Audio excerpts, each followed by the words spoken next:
Today we're on our way out to see two eastern black rhinos on the other side of El Jogi. Their names are Bobby and Alfie, and they're two very different rhinos.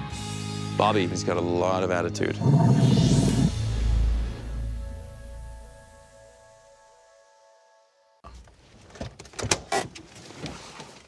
We need to be ready to hop in this vehicle, like any second.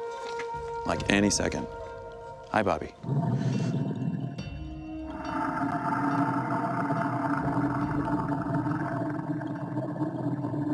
Oh, so this is cool. This is really cool, actually. When I thought Bobby was being aggressive, he's pooping in that midden pile.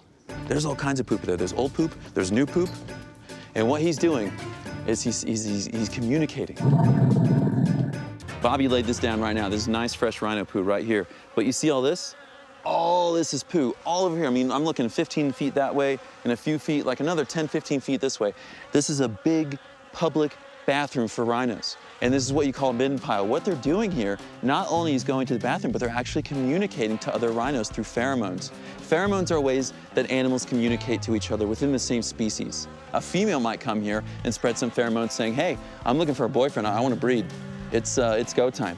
And so there's a lot of communication that I can't smell and I don't know. It just looks like a pile of poop. And so I'm not really getting a whole lot of benefit from standing in it.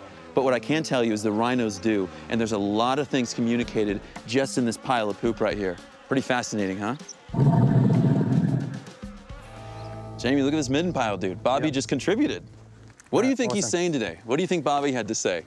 This was very intentional. He came to this specific spot, and he laid down a nice fresh turd, and I'm wondering, you know, do you think he's saying something here? These middens are really important for social dynamics of rhino populations. They communicate with each other through these places. You observed Bobby scratching his feet a little bit, but he's a young male, and if he was a big dominant male, he would have dragged his feet right out across there. It looks like two furrows in the ground. Right. He's told other rhinos that he's been here, but he's certainly not demonstrating any sort of dominance. You know, if he was to come and drag his feet here, chances are one of those big dominant bulls is going to come and follow him and put him in line and say, listen, you just start being a bit more respectful.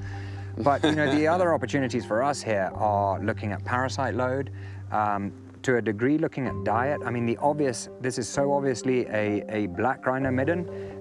Why? Because it's full of sticks and twigs. Look at that. You're not going to see white rhino grazers eat that. That is a browsing poop diet. And of course, white rhinos have middens, and they communicate with each other like that as well. So it's putting all of that scent on their feet and the pheromones, and then they walk it out there. And it might be demonstrating a territorial boundary.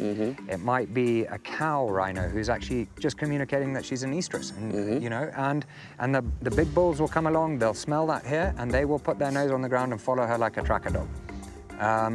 So they're incredibly important.